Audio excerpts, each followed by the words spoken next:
Imagine a world just like our own, but completely different, where everything is real, but also not. You can touch everything around you, but it's not actually there. If you don't know already, you're listening to the Son of a Geek podcast. Son of a Geek! And we're talking about the wondrous world of virtual reality. I'm your host, Spencer, and joining me this fine morning evening is my semi-glorious co-host, who's not quite himself today. I noticed the improvement right away. It's Zio! Ha! I'm way better than ever. How's it going, Zio? It's going great, Spen. How are you? I am doing amazing, my good sir. Nice. I'm really excited about today's topic. At the time of this podcast, Amazon Prime week or whatever it was like a week or two ago. And I ordered a new thingy for my Switch, which is really exciting. I got a micro SD card. Nice. So now I can actually play some different games. I have one of those in my tablet that I never use, so I might put it in my Switch. Ooh. Are you going to get a Fire Emblem? I already bought it. Oh! And it's installed on my Switch, waiting for the day to come where I can start playing it. Oh, we need to find out if that's like actually multiplayer capable, where like if you choose a kingdom and I choose a kingdom, we have different stories. Because then... Well, there's 3 different kingdoms, and each one follows different stuff, but it's kind of like a Harry Potter Hogwarts school kind of thing. Right. That's what I mean, but like, can you choose the kingdom? What kingdom you are? Yeah, you get to choose which person. There's 3 different main characters. Sweet. So that means I need to get the game. My buddy Jake's gonna get the game. Gosh dang it, you're interrupting the podcast. I'm getting a call from my mom. Sorry about that. You were in the middle of a wondrous thought, and then I interrupted you with a phone call. That's all right. I don't even remember what I was talking about anymore. We were talking about the multiplayer for Fire Emblem. Yeah. So, I'm gonna get Fire Emblem. My buddy Jason gonna get Fire Emblem. We should each choose different castles. Compare stories. Well, I don't know how it works with the castles, because it's supposed to be some sort of... Like, I read a review that somebody was making for the game, and they said it was really cool, but it was kind of like a Hogwarts-esque vibe for the game, the way the game is. So I don't really know what that means, and I didn't read any more of the review because it was weird enough that I thought it was going to spoil things for me. Well, I just kind of envision it like when you played Pokemon Red and Blue and stuff. So, like, you know, you got Pokemon Red, I got Pokemon Blue. How are our adventures different? Oh, well, yeah, I think it's going to definitely be like that. That's what they did. There was one of the games for one of the Fire Emblem games for the 3DS where they did that. There were 2 different ways you could play the game, but it was 2 different games, though. So if you wanted to play the other way, you'd have to buy the other game. Oh, okay. But they were both extremely fundamentally different. Like, they followed completely different storylines going to different areas. It was just kind of like one side of a war against the other side. Yeah. And so you'd like meet up with the different characters in different ways as you were going through. Excuse me. Yeah, I don't know. So I think this one's going to be pretty exciting. I don't know. I love Fire Emblem. I do too. I love Fire Emblem. I love strategy RPG games. And I thought it was coming out a little later. I didn't realize it was already out. So it's not out yet. How do you have it? Well, because I pre-purchased it. Oh, you pre-ordered it. Okay. And it just let me download it. So it's already downloaded and it's ready to go. Oh. Okay. Yeah. Well, then I don't even know when its release date is. I thought it was here's the one cool thing August. about it, though. They've removed... You know how in all the Fire Emblem games it was like, swords are really good against axes, and axes are good against spears, or whatever it was. I don't remember how they went. But they've removed that. I don't know if that's a good thing. I don't know. I don't know what they're doing with it. That kind of takes a level of complexity out of it. But what if they've taken the complexity and added it in a different way? Like what? I have no idea. Well, don't say that unless you have a suggestion, Spen. Well, I don't have a suggestion because that's just how Fire Emblem's been for all these years. I know, it's so weird. I don't mind changes, but I kind of enjoyed the complexity. Like, you had to like build a certain team and have a balanced group around it, you know? Yeah, well, kind of. I mean, at the end of the day, it was just a game of rock, paper, scissors. Yeah, but still, now there is no game of rock, paper, scissors. Now it's just like, I'm going to beat you. You're going to beat me. I'm going to beat you. You're going to beat me. We'll see who dies first. Maybe. I mean, when I played the last Fire Emblem game I played, I got to make my own character. It's that one where you make your own character in all of them. Well, this was the one where it's that character came into Super Smash Bros. Oh yeah, I love that one. Yeah, and I kept losing people and then restarting and then eventually gave up and just let people die. So when I went to the final boss, I had 3 people, I think, 3 or 4 people left. But my main character was so strong that he just one-shot everything, and it felt fantastic. But, Well, so see, you don't need the rock, paper, scissors. You just gotta level one guy up and let everyone else die. See, I didn't let anybody die. I got attached to all my characters. I like got a bunch of people married and they had kids and stuff, and then I built the kids. Oh, that was so cool. Because there were like a whole bunch of different children that you could get depending on who married who. Yeah. Who did I marry? I think my character married that weird, creepy lady magician. She was like... I married the Pegasus Knight. Oh, she was really cool too. I think early on in the game, who cares about virtual reality at this point? Well, no one... Hey, did they know we were talking about virtual reality yet? Yeah, I mentioned at the beginning. That's fine. Oh, yeah, that's right. At the beginning of the game, that girl, I think it's the Pegasus girl, and there was some like buff fighter guy that they had like their own little like kind of things back and forth between each other. I think, unless I'm thinking of 2 other characters, and I really enjoyed that, so I had them get married to each other. Nice. I mean, we can link virtual reality to this. I mean, think about it. Like, what if there's a virtual reality game of Fire Emblem? You know, you can look, and then you have your game board, and you can just move your head and look around for the game board and physically touch the pieces and drag them or something. That'd be kind of cool. Oh, that'd be awesome. I mean, virtual reality would be cool, but I wanted to go past that. Yeah, me too. I do too. I want it to get to the point of Sword Art Online where I just be like, screw the real world, I'm getting out of here. I'm gonna go lay on my bed for 8 hours and play this game. Yeah, I'd be okay with getting fat and unhealthy because in the virtual world, be a badass. I'd be perfect. Plus, I think the biggest thing is I want to see the world through the perspective of someone who is short. Because I am a tall person, and I've been really tall for a long time, and as far as I can remember, I've just looked over the top of people.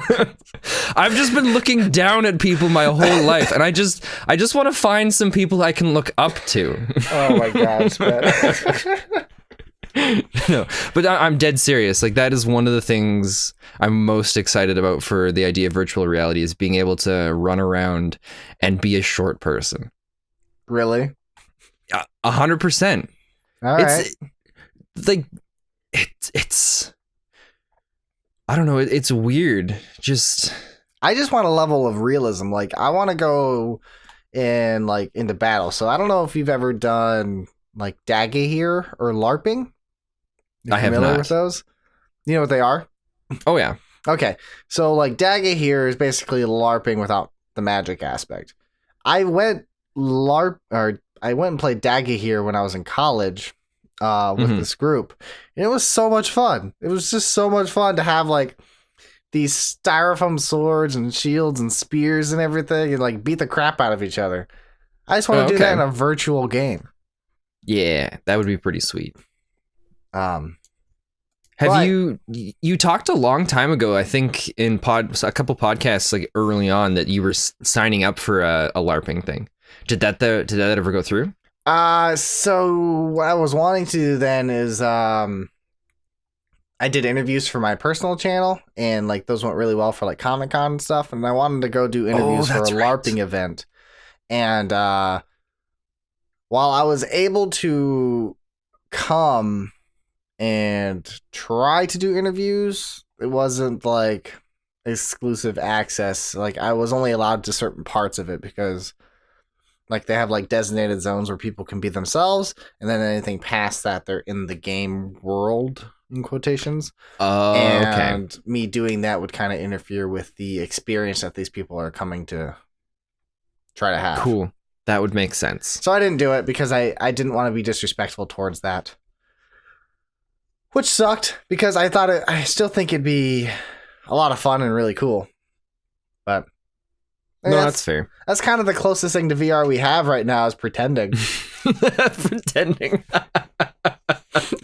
That's a good way of putting it. But Since you brought it up to me, I did look up something, and what came out recently, they have a VR backpack, which kind of gives you the Interesting. closest thing to like the freedom you would get in a VR world. Oh, is it the one where it's got all the stuff? Yeah, it's got all the stuff in your backpack, so you kind of move around with it. Yeah. So like the backpack is chargeable, and then it has like these little things that sense the world around you, and then it has that VR headset.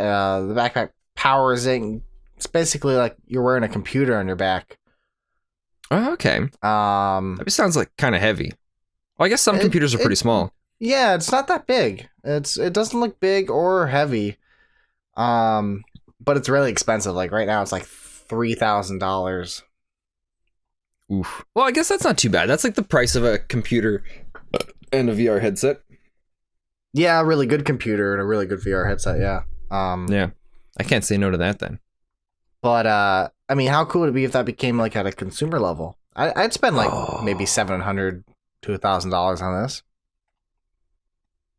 See, I don't know if I would. I'd save up and I'd get the more expensive one. I mean, well, when I say consumer friendly, it's going to get to a point where we have a technology. Obviously, technologies are going to be growing and more expensive. But when something like this becomes capable to be in general public hands, like the PlayStation 4, Xbox, you know, I'd be down for that. Give that a shot. That would be amazing. I'd be curious to see what kind of limitations it would have, because a lot of these VRs have to have a certain type of lighting. Okay. So, like, if you get the Oculus right now, the Oculus Quest, I think it is, that doesn't require to connect to your computer, like it's wireless. Mm-hmm. You have to have certain lighting or else it doesn't work. Oh, okay. Like, it doesn't work as well, because what it does is it senses the room around you, and it kind of, like, you can see the room in, like, this certain, the best way I can describe it is, like a heat light. A bat.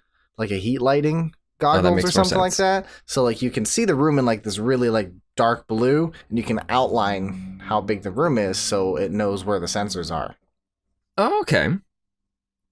So you place sensors around the room then? Yeah. So you place you don't physically place them. The headset creates them. Yeah, the headset creates them. Interesting. I'm gonna have to look this up now. But my buddy Jake has it, and it only works in certain lighting. Like if you did it at night, it would have a hard time keeping track of the area. Oh, okay. I guess that would make sense. It's got to have things lit properly so that it can do its proper whatever the technological term for it is. Yeah. But you know, I was thinking of that, like, how can we take that a step further to kind of create this VR world? And I'm thinking, like, with just the Quest, really, like, if you have the headset, you get the little wands. If you just have a good Wi-Fi connection, you can get like maybe a factory building, like a warehouse style, and then just put like 10 people in this warehouse and just set the borders of the warehouse, you know? Well, I thought they have a VR kind of playground area where I don't know how it works. I don't know if that's what they do for it, but I know you and a bunch of buddies can go there, or other people, and you put on like this backpack and this equipment type stuff, and you can run around and play like a first person shooter where you're fighting each other in this VR world. But That's so all around, awesome. It's just like these walls. I believe they're green screen. Or they're just like these big walls that just go around and kind of form this maze in these different areas. Yeah. And depending on what way that you're playing it, in your VR headset, it just things are there. It's really cool. I really want to go play it. I haven't. I see. It's in they have one in New York. Sweet. VR I was just gonna say, playground. The last time I heard about it was a while ago, so I don't know if it's still a thing. So the popular games they have right now are Richie's Plank Experience. Basically where you take an elevator to like 80 stories high, and you have to like balance on planks crossing building to building. Oh, that's so cool. They have a game called Super Hot. Basically, you lose track of what's real, commit to yourself, body and mind. Basically, it creates this world around you, and you have to like shoot these monsters, like these lava monsters. Oh, okay. Then Is that the same thing as the Super Hot game, or that's different? I think it might be the Super Hot game. Where it's like the red guys that are running around and things happen in like slow motion? Yeah, that's why I called them lava monsters. That would make sense. You should really try that game. It's a lot of fun. Is it? Okay. Now, then they have Job Simulator.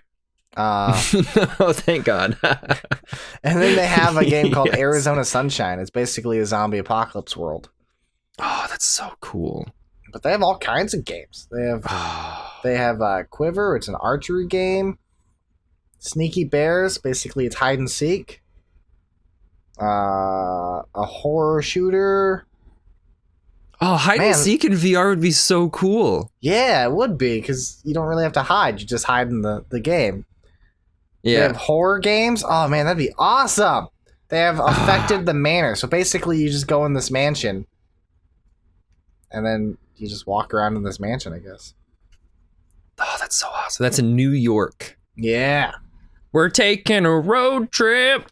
We're going to start a GoFundMe for game so we can all go to New York and except for Thane. Yeah. I just saw his message. Thane was gonna join us for the podcast today, but then we didn't hear from him, and he didn't show up. And now he's like, I had intended to, but I'm feeling ill today. Shame on you, Thane. Shame. Shame. Oh man. But okay. Everyone needs to comment down below and shame Thane. Yeah, I've been calling Smiley out on this too in a couple of my videos. He hasn't been doing the fact checking like he's been supposed to. We've been requesting fact checks, and he hasn't done a single one. I don't think ever. Smiley, we're gonna take that role from you if you don't do it. Yeah, we might have to pass it on to somebody else. Yeah, Smiley. Well, I don't know. I'm excited for the possibility of what VR can be. There's a lot of really cool stuff out there right now that people are like experimenting with and making up these new ideas with VR to try to like make it a full sensory experience. But there's nothing that's really consumer friendly yet. Yeah. I think the biggest thing I look forward to is, and there's a bunch of games that have started doing this, and they've been doing it for a while, but I haven't had a chance to try it out because I don't have the area big enough for it. Yeah. But it's those ones where it's like those melee fighting ones where you've got like your shield and your sword, and you get to like go and like block attacks and then swing in different ways. And there's every once in a while Steam pops up and it's like, hey, we see that you look at virtual reality games every once in a while. Check out these ones, and it just. Oh, there's so many that are just so cool. Yeah, there's a lot of really cool concepts. I'd be very interested to see where they go. But then one day I just want it to be like this big, expansive world where basically you play something like The Last of Us in VR, you know? Where you have to basically take this little girl and across the planet to get her to somewhere else. Like, that'd be cool to be that person to have to walk through these levels. And that would be awesome. That would be pretty darn sweet. I think the closest thing that we're going to get to something like that first is similar to what we have right now, but it'll be a much larger area. Yeah. Where it'll be like a field or like a large warehouse where people can go in and then they can put on the headsets and then kind of interact in this semi-virtual world. I think that's the closest thing we're going to get to it first. That would be super awesome. So like, man, if I could just build a game, how I would build it is I would do it like that. I'd get the warehouse, right? Mm-hmm. And then in this warehouse, you designate the area, but create an RPG. So basically, we'd make you like a Legend of Zelda type character. You don't have to talk or anything. Okay. But you can interact with NPCs through the world. And once you hit the edge of the warehouse, like obviously the walls will turn red or something for you. And then it would teleport you to the other map, basically. And then, so you just turn around, and that's the new quadrant. Interesting. So basically, you just need one warehouse, but you can just make that warehouse quadrant. But then you can only have one person at a time. You could, well, for that type of game, but if you're going to do yeah, I mean, with two people if you have more than one person in a warehouse, then you have to have a multiplayer game. Like, if you're going to do a single-player game, though, that's how you can do it. You can make the walls the barriers. You know, because every time in Legend of Zelda you walk through the map, it has to load the next quadrant you go into. God, that would be expensive, though. If you could only have one person playing it at a time. Yeah. It'd be like, $20,000 per hour, please. Yeah. Good, enjoy yourself. Well, I was thinking like you could make it a little faster than that. It wouldn't be like a full like 30-hour game. It'd be just like, hey, it's, you know, maybe it's $200 for this experience, but you get like basically an hour to 2 hours of gameplay here. Okay. Eventually, it could kind of pay itself off, I guess. And you can even make the quadrant smaller. So, like, you just buy this huge warehouse, break it up into rooms, and then you can have 6 people play the same game at once. Oh, that'd be awesome. That'd The be more so and more cool. we talk about this, I mean, I love laser tag to begin with, but I really VR hope laser laser tag? tag adapts VR a lot more. That's true. I mean, just think how easy. I mean, it'd be more expensive, but at the same time, easier, because then you don't really have to like decorate a laser tag group. You can kind of create a new arena every time, right? Mhm. So basically, you just create a virtual arena and just change the layout. Yeah, no, that'd be sweet. Oh, you know what? I think what we're gonna find before this level of virtual reality is augmented reality gone to that level. That'd be cool. That'd be Because down for how that. cool! I dream, and they've talked about it for I don't know how many years. Yeah. But in the future, supposedly what's going to happen is everybody's going to be wearing these glasses. This is the kind of this started being talked about when that Google Lens or Google whatever Glass? it was came out. Yeah. Which unfortunately Google Glass was a little bit too far ahead of its time. If it came Right. out about another 5 years, 10 years from now, I think it would have been fantastic. Mhm. But you'll go into a house. I think I've talked about this in the podcast before. I don't remember. All the walls are going to be completely bare on it. Right. But with these glasses on, when you walk in there, you've got paintings, you've got pictures, you've got different things here, there, and the next Yeah. thing. Because through the augmented reality, it's created this stuff. And Man, I think that'd be I so think that's cool. going to be. Yeah, imagine being able to have your own shop or your own store, and you customize it with this virtual or the augmented reality. So there's so many things you can do with it now that you wouldn't have been able to do with it before. Like now you can have like some like if I had like a Dungeons and Dragons store, I could have like little dragons and things flying around in different parts of the store. That's true. Yeah, that'd be really cool. Just have it AR. That would be Yeah. awesome. I Yeah, think I could that'd be see so that. I think it's like basically it'd take like museum tours to a whole new level. That's who should be Mhm. adopting this. Museums. Well, you can already do museum tours through Google Maps. Oh, really? Yeah, you can. There's a lot of museums you can go into Google Maps and you can do like a walkthrough like you would through the Street View, and you can take a tour through the museum and look at everything. It's that not way. the same though. Like go to like it wouldn't affect you the same way as if you went to a physical building and you walk inside and everything's white and you're just like, this is interesting, and then the tour guide hands you a headset. So you put this headset on, and all of a sudden you're walking through an aquarium. And so you take a few steps forward, and this shark cuts you off. That would be cool.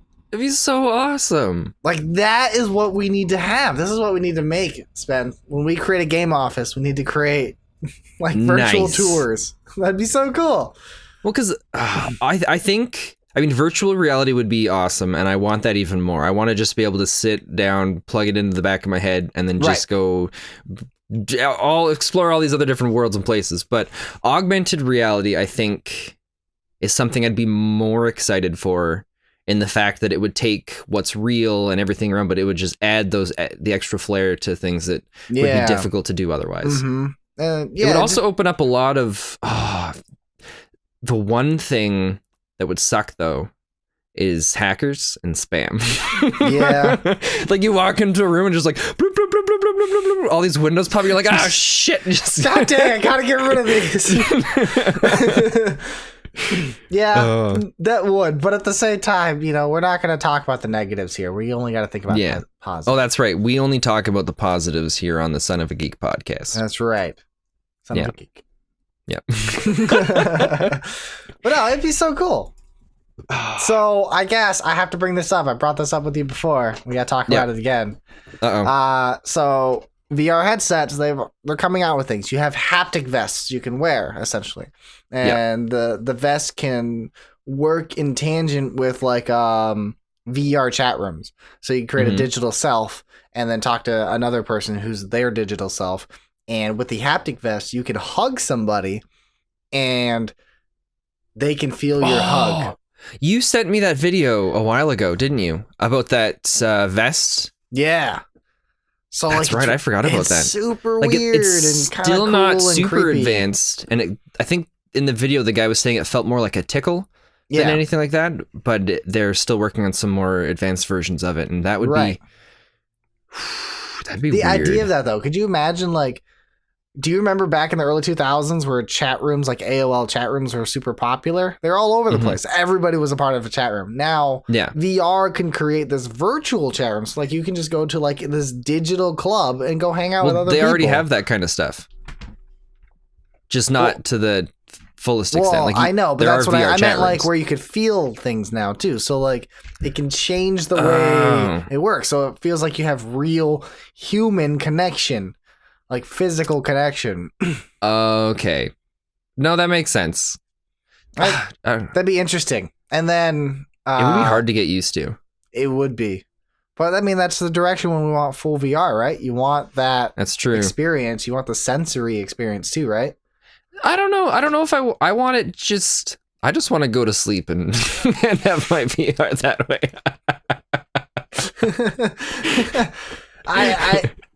It's cool, but I mean, like, when I play a VR game, I wanna feel the game too. Like, I don't obviously want to, like, if I get my arm cut off, I don't want my arm to actually cut off, but I want to feel something. Like, if that sword hits me in the arm, I want to, like, get a sensory feeling letting me know, hey, something just hit your arm. I think that'd be cool. No, that's fair. It would be. I don't know. It just it scares me. Thinking about it that way, where it's just like I don't like being hit as it begins with. So if that's what happened, I don't know if I'd probably play those games a bit. You can control your level of feeling, I imagine. Like, obviously in the options, just like you can control the brightness and I guess so, things like that. I imagine you'd be able to control what sensories you'd want to feel. Could you imagine someone showing up to a hospital? He's like, I got the vest on. He's like, I'm stuck. Something happened and the suit's holding me and it's slowly twisting my arm backwards. There'd be a whole division for VR mishaps. Yeah. Then the next thing, though, somebody's already working on other sensory feelings, and I've brought this up to you before. The Feel Real sensory mask. No, I don't want that. It's so stupid. I'm not gonna lie. When I sent that trailer to you, man, like, you guys pause Son of a Geek podcast, go look up the Feel Real sensory mask, and the commercial. It looks fake. Like, I honestly thought this was an April Fool's joke. It did look fake. And I double-checked the date to make sure it wasn't released on April 1st. And it wasn't. This is a real thing. So it's an attachment that plugs to your VR headset. And it blows fans at you for heat and cool sensations. And then it has cartridges to give you like 150 different varieties of scents. So you can smell and feel your experiences. There's a reason that that there haven't been too many theaters in the last 10 years that have put that in. There's a reason. I know, but like... Maybe it's just because the theaters that used to do that kind of stuff didn't do it very well. Yeah. I don't know. I mean, this could be mind-blowing, but I mean, think about it. It'd be kind of cool. Like, if I walked in a video game and I walked by a volcano and I could kind of smell the sulfur and feel the heat of it. In that sense, that would be really awesome. I guess when you first brought it up, I was like, I don't want to smell like all of these dumb smells that I'm not going to enjoy. Right. But if it's something like that, that makes it interesting. I like that. I mean, it's an open source concept too. So like, they also work with movies, so you can watch all kinds of movies with this, and then people can adjust the movies and put like certain sensations in this movie to kind of give you a better experience. Because Yeah, I guess I thought about it where it would suck if I'm playing Red Dead Redemption 2 and I walk into a village and it's like, oh, all I smell is dust and shit. Obviously, yeah, that wouldn't be the pleasant experience. But like, it'd be nice if you played Red Dead Redemption 2 and you walk by a bar and then maybe you can smell a little bit of whiskey, and then you walk by a kitchen and then you can smell someone baking bread. That'd be cool. That'd be really cool. I like those aspects of it. I guess that's kind of one of those things that I'd slowly get used to. Yeah. And I'd take the good with the bad with it, because it would just kind of help make the situation a lot better for everything. Yeah, I think the concept is very fascinating. So I'm very interested, and I'm going to follow this project closely. I'm just curious how it's going to work and how it's going to be sustainable. Seeing how it's going to be sustainable is pretty easy. So like the cartridges, you have to refill over a certain amount of time. Oh, that's right. That's what you were saying. Oh, that would make sense too. It's not like they have an infinite supply of scents. Right. And you can buy custom scents. So like you can buy a aroma set. So like they already have games that are going to come out for this sensory field to start with. Like Skyrim is already one of the games that's on it. This game called Death Horizon, Feel Real Dreams, and then Guns and Stories. And you can buy a Skyrim VR aroma set for $50. Okay. So it's going to come with 9 cartridges, and all these cartridges are they're maximized to work for Skyrim specifically. Okay.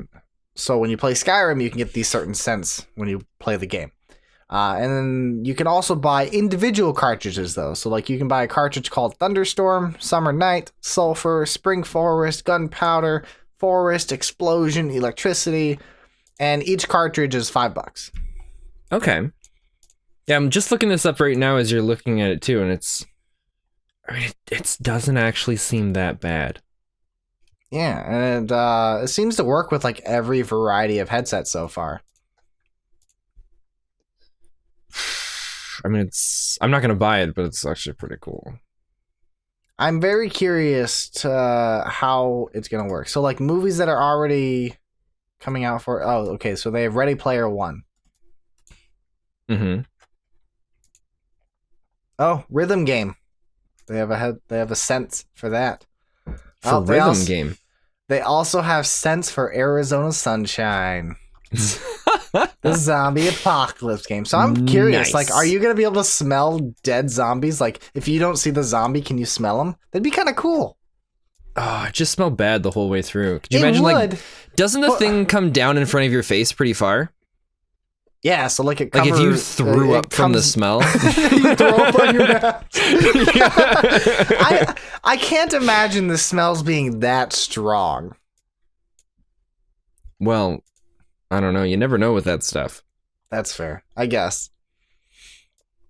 Like the gunpowder smell, that's kind of cool. Like if you fire your gun and you can smell gunpowder from it, that'd be kind of awesome. That would be. I'm very interested to see how this is going to work. Like I want this to be successful, mostly because I want to see what people do with this. I think I'm curious to the point where I'm going to follow it, but I'm not interested in getting it or even trying it out until it's had several iterations put onto it. It's actually successful and sustainable. Yeah. Yeah, because that's my biggest fear right now is it being sustainable to any degree. Like I see this being like a fad, you know, because some VRs... Well, I don't even know if it'll get to the point of a fad. You don't think so? I don't think it'll get to the point of that. I think it's because it had a GoFundMe, I believe, and I think it hit the mark. Well, what was it supposed to be? Or what was the mark they were looking for? Oh, it had a Kickstarter. Let me see.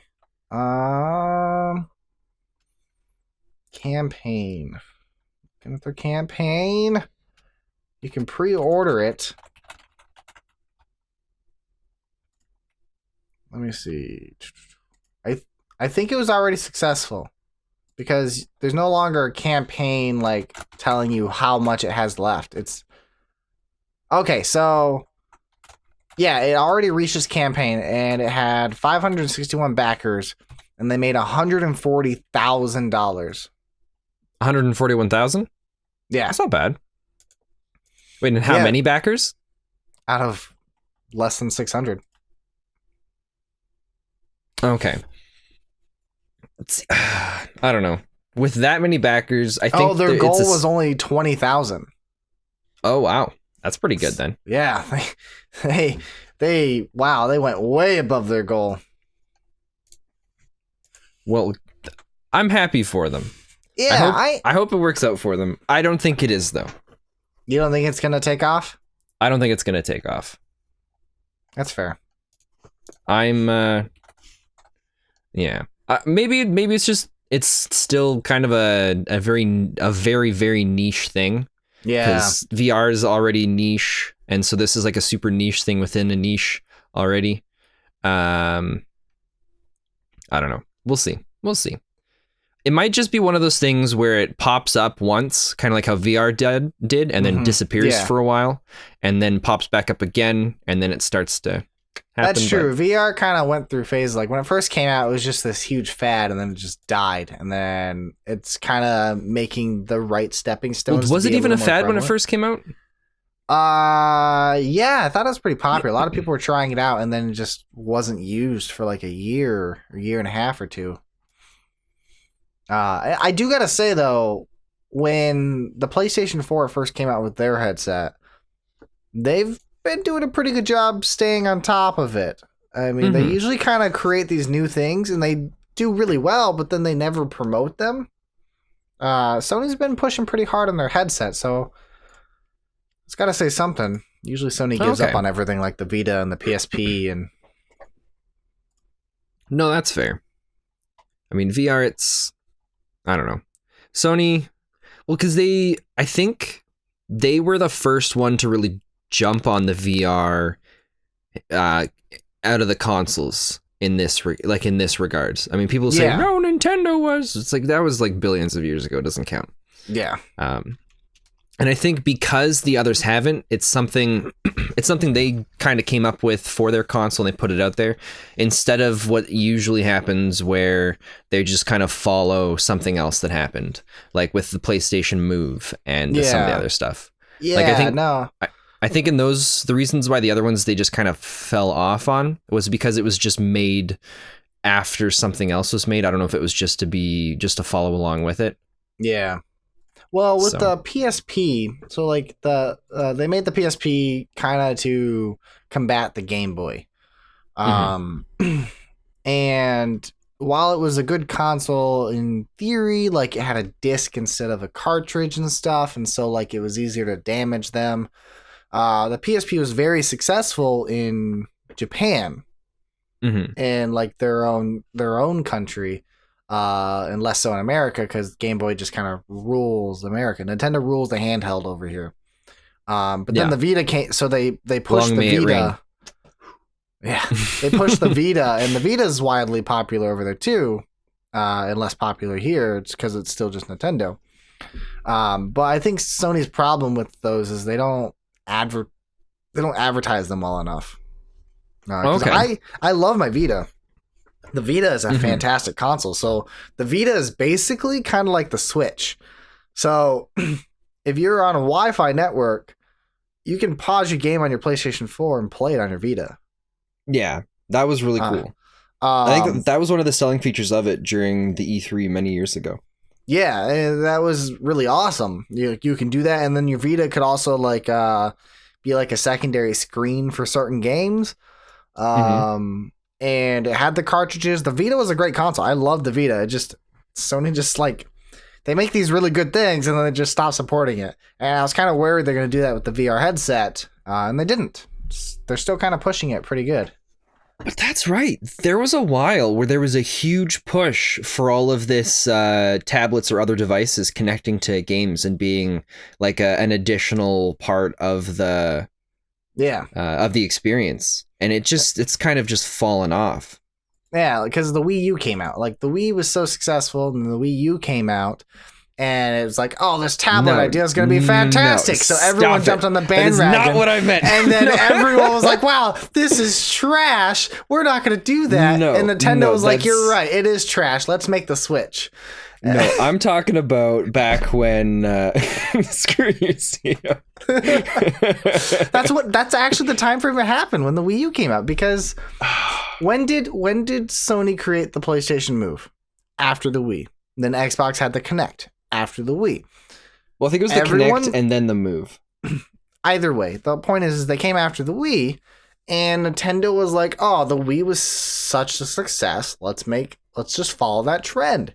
So they made the Wii U, and then everyone else, like Xbox and Xbox and Sony, Xbox was like, "Yeah, you can use your Windows phones as a second screen," and Sony was like, "You can use the Vita." And then they realized the Wii U wasn't that great of a console, and so they ditched those ideas. No, that's right. I forgot about that. It was the Wii U came out, and then that's when Sony and Microsoft started coming up with that stuff. Because there was supposed to be a lot of games where where it acted like a companion to the game, where you'd have your map, and you could set waypoints and markers. And I thought it was really cool, but I never really had. I didn't have a tablet to be able to do that kind of stuff. It's cool, but it's also excessive. Like, people don't want to carry a bunch of stuff with them just to enjoy the game. They want to just sit there and enjoy the game. Like, it's the reason why the Wii, like, while it revolutionized gaming, it died relatively fast, is because, you get a little exercise, but gamers don't care. They want to sit there, they want to hold a controller, and they want to just relax and play their favorite video game. I kind of disagree with that. I haven't tried Red Dead Redemption's companion thing, but I know when Grand Theft Auto 5 came out, they had a companion app for the game, but it was a difficult process to hook it up and get it connected, and it didn't really have anything that I know of that was actually worth it being a companion app. Like, if I would love to be able to sit down and play a game and have my iPad beside me, and then if I'm looking around, if I'm playing the game, I can quickly go beside me, grab the iPad, and I can like have the map and like zoom out, click on some different points, set waypoint areas, and then just like have the tablet down in front of me. So while I'm playing the game, if I want to look at the map, I just glance down and I see everything moving and adjusting there. And I think that would be really cool. Because I like to play with that. I can see that, but at the same time, with the PS4 specifically, you have that touchpad.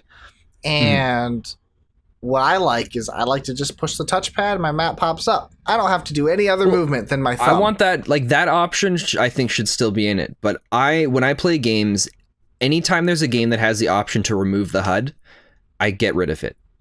I don't want to have it there. I don't want to see the mini map. I don't want to see all the other stuff, because whenever there's a mini map, it's a really hard habit that I really struggle to break, and it's that I just spend at the mini map. They've got all the stuff going on the screen, but I'm looking down at the mini map for where I'm driving, where I'm going, whatever's happening. Like, that's the central focus. So if I remove that, that's part of the reason why I loved Breath of the Wild so much, was when I found out I could remove all that stuff and then just go around, explore, learn the landscape, have a great time. But if I also had that little app if I had the ability to have the companion app on my tablet, where then I could see the HUD or whatever it was kind of in a different way, and like the map there, then that would be really cool. It'd feel a little bit more immersive to me to be able to look down, grab a map, and like look around on that. See, my issue with that though would be, my concern, the map on your tablet, is that synced up with your game? So that's what I would want it to be. If it's synced up with the game, that's awesome. But I probably would mostly use the tablet for like my item system, so I don't have to go into a menu. Yeah. I think that'd be cool. I'd love to just scroll up and down my tablet. Let me use this potion. Click here, and then my potion gets used. That would be awesome. That would be sweet. And that was one of the things that that wasn't utilized with the Wii U, which sucks. There weren't very many games that did that, and I don't know if it's just because it was something brand new that people didn't know how to do or how to implement it. I would say that would make the Wii U a lot better, but the problem was also the Wii U didn't get a lot of third-party support, so... But because the one game that was I hate horror games, but the one game I kept going back and playing little bits of was the Zombie U. Yeah. Because it was really cool being able to, you'd like walk up to a keypad, interact with it, and then, but on the screen, all you see is your character would just be facing the keypad. The keypad shows up on the tablet in front of you. You got to punch in the numbers there. Yeah. When you go to do the inventory stuff, you hit the button and then you see your character start shuffling through his bag. But now the inventory pops up on the tablet and you got to go and interact with the stuff there. And that was really cool. But I don't think there was any other game that really did it. It's like Nintendo went really hard on that idea for the launch game, and then that was it. But, well, and it's not so much that they went really hard for it, but I think they did a lot of interactions with the developing of that game, and there were just, the biggest thing was they didn't have support really for other people. So it was just kind of like complicated, and it was, But, no, that idea is really cool, and I'd like that too, but I don't know if we'll ever see anything like that again for a very long time. Yeah, it has to be done very smart and well. Like, maybe one day, if they do something like that where you can get a little screen on your controller, kind of like the Wii U joypad, but not as large and obnoxious. See, but I like that about it. Some of these days we're still gonna have to play Nintendo Land, because I think that'll at least change your opinion, where you'll still be like, yes, it was a flop, but you'll be like, wow, this had a lot of potential. We'll see. Like, I can acknowledge that. I'm not saying like the Zombie U, that's a great concept. I'm not saying that it didn't have interesting ideas. I just think I don't think the Wii U is a fully thought of console, because I think it was mostly made just to ride the wave of the Wii. See, I don't know. It's whatever. I mean, it has Wii in the name. I'm sorry. It's basically the Wii DLC. Well, I kind of feel like they were starting to go the same route, where they're like, wow, the Wii was really successful. Let's keep the Wii in it, just how you've got the Xbox 360, you've got the Xbox One. They wanted to have the Wii in the names, just like all the other consoles do. Right, to sell the console. Because they hadn't done it with all of their previous ones, I think that's part of why it didn't catch on. Right, because it was just basically the Wii expansion pack. In a sense, yeah, because I believe it was still running off all of the same stuff that the Wii did. The only difference is it did get HD capability. It was able to produce 720 quality, as the Wii was not HD capable. No, it was not. So that's kind of the biggest thing. But that's okay. Yeah, the Switch is great. We can agree the Switch is a wonderful console. When we first started doing the podcast and I was trying to come up with topics for the podcast, I thought a great topic would be all of the games that we want to see remade on the Switch. Mm-hmm. But now that topic, it doesn't really mean anything, because there's so many remakes coming out on the Switch, and the Switch just has tons, and I can't even keep up with the games that come out every week now for it. That's a good thing. So like Nintendo was very smart with the Switch. They went back to their roots and be like, let's just create a new console. And they were smart. Like, because I had always, for years up until the Wii U, I had always said Sony and Xbox may compete, but the Nintendo's in their own world, and they're the most innovative company when it comes to video games. I had argued that for years, but then the Wii U came out, and I'm like, yeah, I've lost all respect for Nintendo. But they're back. The Switch is great. I love the Switch. Okay. However, the Switch Lite is a little ridiculous. But it's not. I understand the Switch Lite isn't made for someone like you. I understand it, and I support it. Like, I kind of called it, where I thought they're gonna eliminate the 3DS, and it's just gonna be the Switch. And like a Switch Mini. I assumed it was gonna be a Switch Mini, so like a smaller Switch. Well, it is. That's what it is. Kind of, except it doesn't switch. No. Like, it has the name of Switch in it, but it doesn't do what the Switch does. So like, I was just expecting a smaller version of that for more portability, and they brought the portability, like durability to it. They brought the portable durability to it. So I knew it was gonna happen. And I'm in support. It's $100 less. Okay, yeah, fine. That's fine. I'm on board. Mm-hmm. I would have liked it to be a little smaller then, I think. I think if they made it just a touch smaller, I think it'd be better. Because right now on the Switch, you have a 7-inch screen, right? I think so. Make it 5 inches. Just make the Switch Isn't that Lite. how big it is? No, it's the same size as the Switch. No, it's just smaller. doesn't. No, it's not. It's not smaller. It's it the doesn't same fit inside the dock. because it's not smaller. designed to be a dock. It's not smaller. Oh, Let's yeah, look it this is. up. Let's Yeah, look we're it gonna up. look If this it's up. all right, doing it right now. It's called the Switch Lite or the Switch Mini. Switch Lite. It's called the Switch Lite. The Switch's main... Oh, no. That's not what it is. 5.5 inches. Whereas the Switch is 6.5. So it's only an inch smaller. So the screen is 5.5. So it is smaller. So the screen size for the Switch is 6.2 inches. And the Nintendo Switch Lite is 5.5. Okay, so it is a little smaller. Yeah, so the dimensions of the Switch are 4 by 9.4. Okay. And then the Switch Lite are 3.6 by 8.2. So it's like it's a good inch smaller. Okay. Almost all around. Okay. That's not so bad then. Yeah, I'm in support of the Switch Lite. Like, and I understand why they called it the Switch Lite. Like the name is what carries it, but it just sounds dumb because it's not a Switch. So did you see what they did for the new version of the Switch that is coming out now? No. So they got the Switch Lite, and then they have an upgraded. Those listening can't see the quotation marks I'm making. Version of the Switch, because the Switch Lite has a longer lasting battery right now than the Nintendo Switch. Okay.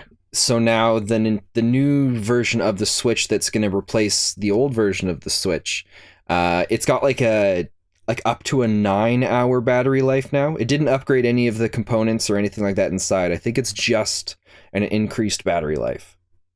How much is it? It's going to be the same. price? I think okay. it's the same price as the Nintendo Switch. I think it's actually replacing it. Well, that's good.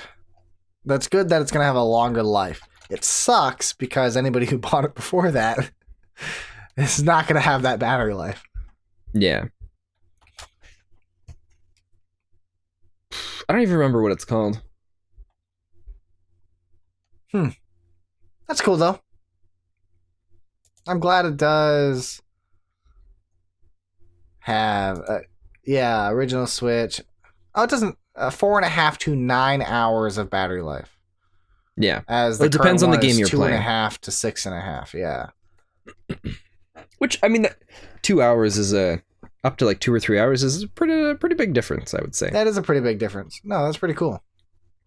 But I think that's all it was that they changed on it. So, but I'm okay Now, with that. The As much as I Switches- would have liked to see a more powerful Switch, I don't think it would have really made that much of a difference. Yeah, I don't think it's really necessary, especially at their price point they're at. Like, one thing Nintendo's always been great at is keeping a decent price point. And $300 for a console, it's a pretty good deal. Mm-hmm. Especially with such a portable console. Like, I'm very interested to see. I don't think Sony and Microsoft are going to follow the Switch to. Microsoft might because they're trying to change things up, but I think Sony's going more. I think they're going more the direction, like I said before, towards PCs. Yeah. No, and that's less fair. portability. It wouldn't But- surprise me if Microsoft did, because when after the 360 came out, there were a lot of rumors of Microsoft coming out with their own handheld console. They just never did. Yeah, they just haven't. Well, because I don't think Microsoft really believes in themselves to make a good handheld, because they tried to make their own cell phones, and the Windows phones are not great. Like, not very good. It's the first phones that they made, though. So you've got to. I mean, it does. You can't just make something fantastic off the start. It's going to have its own issues, and you just got to keep. You can't. The Xbox is pretty fantastic off the start. Well, you know what I mean, though. I mean, like, yes. What were the issues with the Windows Phone? It just had a not very intuitive UI. So, like, it tried to be very different from like Android and iPhone. So it went with the whole tiles thing. And okay. Is that kind of similar what we have and what we see now in the new Windows 10? Like they're...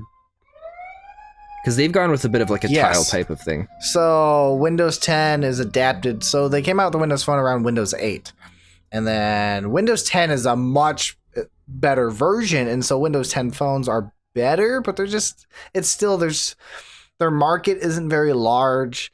Their apps aren't very great, and the UIs aren't very strong. It's just, while it does look like aesthetically, I think it looks sharp and it's kind of cool.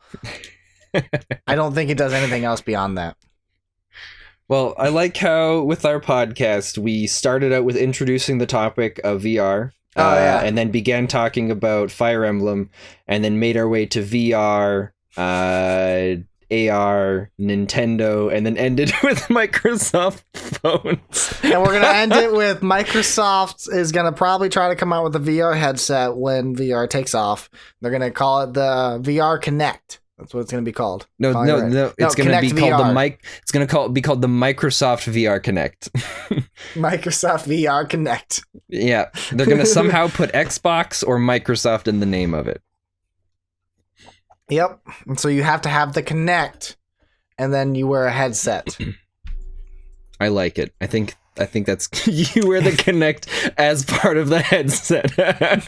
It's like it's gonna what it's gonna look like is it's gonna be a set of big like bulky headphones. You're gonna have the Kinect bar on the top of it, right up above, and then it's gonna be like a motorcycle helmet visor that comes down in front.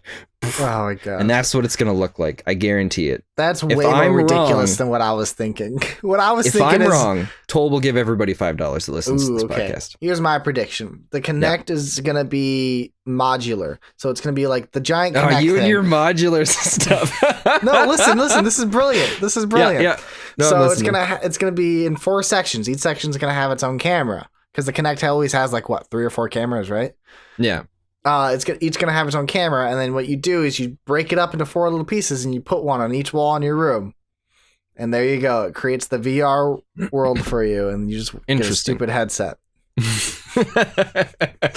I like it. Anytime we talk about different things, I just expect to hear modular from you. I love modular stuff. It's the way of the future. No, I know that's fair. It's how things work. Being able to customize it on your own is awesome. No, I agree with you. I agree with you. I mean, technically, the Switch is modular.